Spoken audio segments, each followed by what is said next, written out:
When we sample a population, we use the mean, median and mode as a measure of centre for that population, provided the data is unbiased. In this video, we're going to have a look at what the mean, median and mode are and how we calculate them. So let's begin.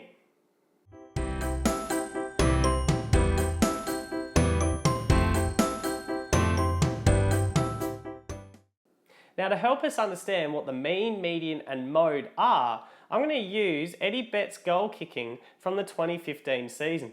Here is a table of the goals that he kicked in each game for that season. What I'm first going to do is actually list the goals that he kicked in ascending order, which is from smallest to largest. Now, I'm going to fast forward as I do this.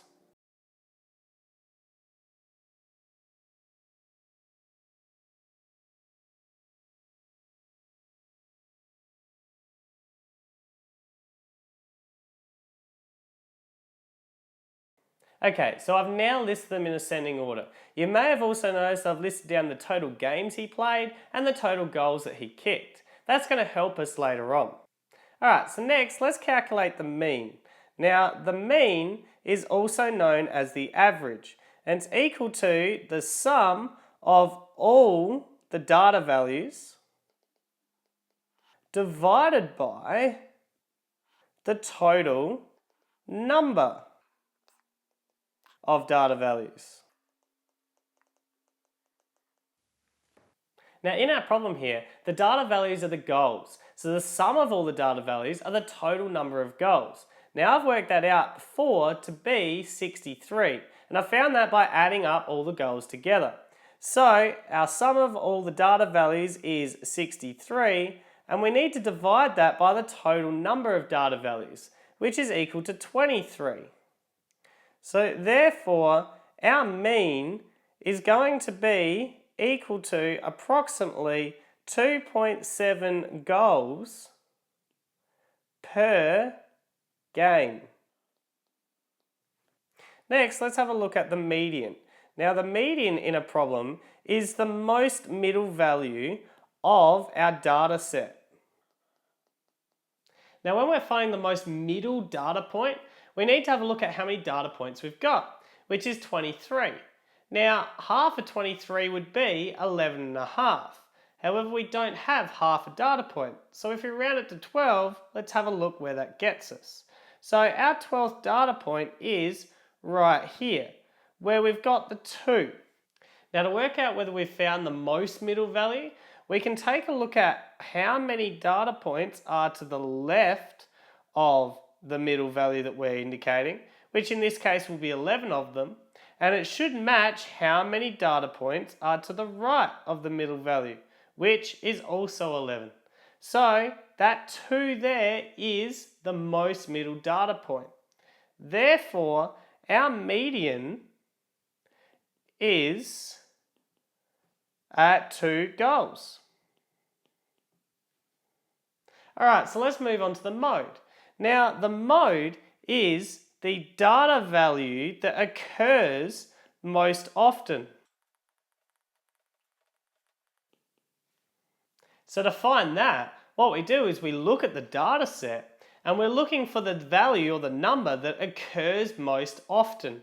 In here, our 1 occurs 6 times, our 2 occurs 5 times, so 1's still occurring more often, 3's only 3 times, 4's only 3 times, 5's only 4 times, and the 0 and 6 are both 1 each.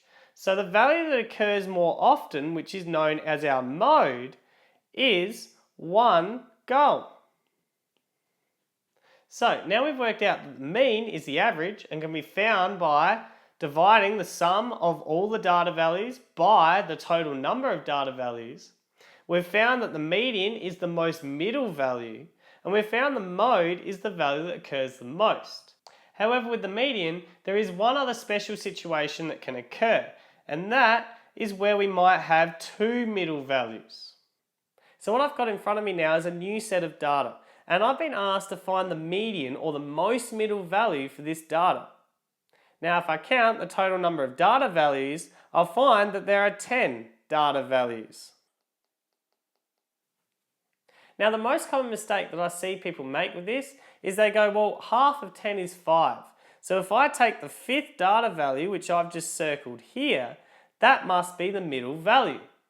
However, the problem with that is between this part here, there are only 4 values, and between this part here, there are only 5 values.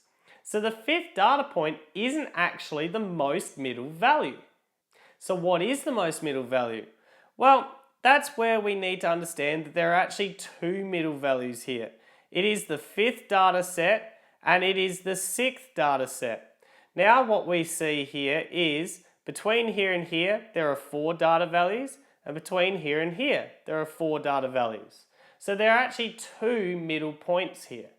However, the most middle point would be smack bang between them.